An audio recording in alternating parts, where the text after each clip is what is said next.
नमस्कार और सखी न्यूज नेटवर्क और आप सभी का स्वागत है। जम्मू कश्मीर में इस समय कई महत्वपूर्ण रेल परियोजनाएं तेजी के साथ आगे बढ़ रही हैं, जिससे जल्द ही यह केंद्र शासित प्रदेश देश के बाकी हिस्सों से हर मौसम में रेल संपर्क के माध्यम से जुड़ा रहेगा। रेल मंत्री अश्विनी वैष्णव बीते सप्ताह जब जम्मू कश्मीर के 2 दिवसीय दौरे पर पहुंचे तो उन्होंने निर्माणाधीन परियोजनाओं के कार्यों की समीक्षा की और विभिन्न रेलवे स्टेशनों का जायजा लेकर वहां आम लोगों तथा स्टॉल वालों से तो बातचीत की ही, साथ ही रेल में सफर के दौरान उन्होंने मुसाफिरों की राय भी जानी। इसके अलावा उन्होंने एक महत्वपूर्ण ऐलान करते हुए कहा है कि उधमपुर श्रीनगर बारामूला रेल लिंक यानी यूएसबीआरएल के पूरी तरह से परिचालन में आने के बाद जम्मू से श्रीनगर के बीच वंदे भारत मेट्रो ट्रेन का परिचालन भी किया जाएगा। अब आपको बता दें कि चिनाब नदी पर दुनिया के सबसे ऊंचे मेहराब युक्त पुल पर पहली बार ट्रॉली चलाने के अवसर पर मीडिया को संबोधित करते हुए अश्विनी वैष्णव ने कहा कि यूएसपीआरएल परियोजना इस साल दिसंबर या जनवरी 2024 में पूरी हो जाएगी। उन्होंने रेलवे अधिकारियों के साथ पटरी पर चलने वाली ट्रॉली में बैठकर चिनाब नदी पर बने 359 मीटर ऊंचे पुल का निरीक्षण किया। उन्होंने कहा कि इस प्रतिष्ठित पुल का आधार आधे फुटबॉल मैदान के बराबर है और यह गर्व का विषय है। उन्होंने यह भी कहा कि यह इंजीनियरिंग के लिए चुनौतीपूर्ण परियोजना थी। रेल मंत्री ने कहा कि भूकंप के लिए अति संवेदनशील इलाके में बनाए गए इस पुल में 28,000 मीट्रिक टन इस्पात का इस्तेमाल किया गया है। जो रेलवे लाइन है, ये रेलवे लाइन दुनिया के बहुत बड़े इंजीनियरिंग चैलेंजेस में से एक है। बहुत इम्पोर्टेंट प्रोजेक्ट है और जिस तरह से माननीय प्रधानमंत्री श्री नरेंद्र मोदी जी देश के कोने कोने में रेलवे का एक टोटल ट्रांसफॉर्मेटिव नेटवर्क बिछा रहे हैं, उसमें ये एक महत्वपूर्ण कड़ी है। और आज बहुत ही इम्पोर्टेंट दिन है कि चिनाब ब्रिज और बहुत सारी टनल्स जो कंप्लीशन के कगार पे है अभी और बहुत अच्छी जिसमें प्रोग्रेस हुई है। आज चिनाब ब्रिज की ट्रॉली रन हुआ और साथ ही साथ कई सारी टनल्स का इंस्पेक्शन हो रहा है, तो बहुत ही अच्छी प्रोग्रेस है। और देखो 2014 से पहले इस इतने स्ट्रैटेजिक प्रोजेक्ट के लिए 700-800 करोड़ होते थे। मोदी जी ने आते ही इस प्रोजेक्ट के लिए एलोकेशन डबल किया, फिर और बढ़ाया और इस तरह से आज की तारीख में करीब 6,000 करोड़ का एलोकेशन होता है इस प्रोजेक्ट के लिए। इंजीनियरिंग के पॉइंट ऑफ व्यू से इसमें बहुत बड़े चैलेंजेस आए। जो ब्रिज है, आपने देखा दुनिया का सबसे बड़ा रेलवे ब्रिज है। टनल्स हैं, इन टनल्स को बनाने में बहुत डिफ़िकल्टीज आई क्योंकि हिमालय का जो ये माउंटेन है, ये माउंटेन बहुत ही यंग माउंटेन है।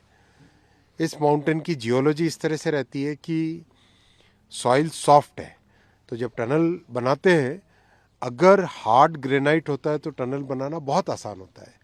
जब सॉफ्ट सॉइल होती है तो उसमें टनल बनाना बड़ा मुश्किल होता है। लेकिन सारी डिफ़िकल्टीज़ को पार करते हुए ये प्रोजेक्ट बहुत तेज़ी से आगे बढ़ रहा है। आशा है कि दिसंबर जनवरी में यहाँ पे ट्रेन दौड़ेगी और कल बड़गांव बारामूला वहाँ का भी इंस्पेक्शन करके आए। बड़गांव में वंदे भारत की मेंटेनेंस की फैसिलिटी क्रिएट हो रही है, तो श्रीनगर में भी बहुत जल्दी वंदे भारत आएगी। सर, टनल की बात आपने की, हमने कल भी देखा था कि पहला रेल केबल ब्रिज है और अभी हमने देखा कि दुनिया का सबसे ऊंचा ब्रिज आर्क ब्रिज।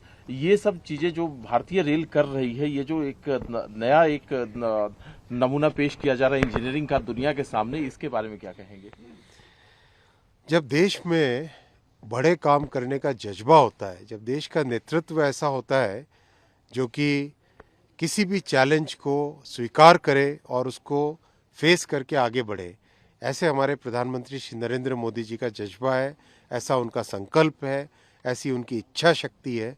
ये सारे प्रोजेक्ट्स जो आप देख रहे हैं, हाईएस्ट ब्रिज हो, शानदार इतनी डिफ़िकल्ट टनल्स हो, ऊंची से ऊंची जगह पे काम हो रहा हो, हाई स्पीड रेल का बनना, ये सब मोदी जी का जो संकल्प है, उनका जो दृढ़ निश्चय है, उनकी जो डिसाइसिव लीडरशिप है, उसका नतीजा है। सर, एक सवाल और है, चूंकि इस प्रोजेक्ट में हम काफी आगे बढ़ चुके हैं और काफी स्ट्रेटेजिक लाइन भी है।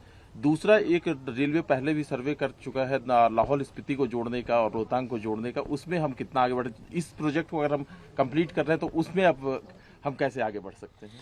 ज़रूर, जितने भी हमारे हिमालय की वादियों में बड़े बड़े शहर हैं हमारे, उन सब शहरों को जोड़ने के लिए बहुत एक इम्पॉर्टेंट प्रोजेक्ट, बहुत इम्पॉर्टेंट एक स्ट्रैटेजी बन रही है, जिससे कि हमारे दूर दराज के क्षेत्रों के गांव भी अच्छी कनेक्टिविटी से जुड़े। हम आपको यह भी बता दें कि उत्तर रेलवे के अधिकारियों ने कहा है कि जम्मू कश्मीर में अंजी नदी पर इस साल मई तक भारत के पहले केबल आधारित रेल पुल के बनकर तैयार होने की उम्मीद है।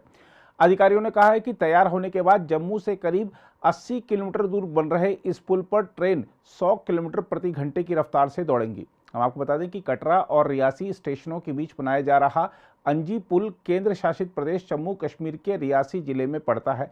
केबल आधारित यह रेल पुल महत्वाकांक्षी उधमपुर श्रीनगर बारामूला रेल लिंक परियोजना का हिस्सा है, जिसका निर्माण केंद्रीय रेल मंत्री अश्विनी वैष्णव ने अगले साल पूरा करने की घोषणा की है। एक अधिकारी ने कहा, हम पहले ही 47 में से 41 खंड पर काम कर चुके हैं।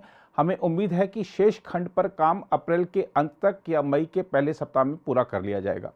उत्तर रेलवे के वरिष्ठ पीआरओ राजेश खरे ने बताया है कि यह पुल राज्य के विकास में मदद करेगा। उन्होंने कहा, जम्मू कश्मीर को देश से जोड़ने के लिए यह रेलवे ब्रिज बहुत महत्वपूर्ण है। यह एक केबल स्टाइल ब्रिज है। देखिए, ये अंजी ब्रिज भारतीय रेलवे की जम्मू कश्मीर को जोड़ने वाली जो परियोजना है, उधमपुर श्रीनगर बारामूला जो रेलवे लिंक है, उसका बहुत महत्वपूर्ण हिस्सा है और केबल स्टे ब्रिज है। इस ब्रिज का पूरा होने के बाद कश्मीर घाटी देश के बाकी हिस्सों से जुड़ जाएगी। आप कह सकते हैं कि कन्याकुमारी से लेकर कश्मीर तक पूरी रेल का परिचालन शुरू हो जाएगा, जिससे देश और विशेषकर जम्मू कश्मीर राज्य की प्रगति में बहुत ही सहायक सिद्ध होगा। नॉर्दर्न रेलवे के अंडर में ये ब्रिज आता है और नॉर्दर्न रेलवे कश्मीर वैली को जोड़ने के लिए अलग अलग प्रोजेक्ट्स पर काम कर रहा है। उसमें ये जो ब्रिज है वो कितना महत्वपूर्ण है? जैसा कि मैंने आपको बताया कि ये ब्रिज जो हमारी उधमपुर श्रीनगर बारामूला रेलवे लाइन है उस पर स्थित है और ये बहुत ही महत्वपूर्ण हिस्सा है। इस ब्रिज को बनने के बाद हम घाटी से संपर्क हमारा पूरा हो जाएगा। अगर आप भी लेना चाहते हैं देश दुनिया की तमाम जानकारी तो आज ही सब्सक्राइब करें हमारे चैनल को। साथ ही नीचे दिए बेल आइकन को जरूर दबाएं ताकि हर अपडेट आप तक पहुंच सके।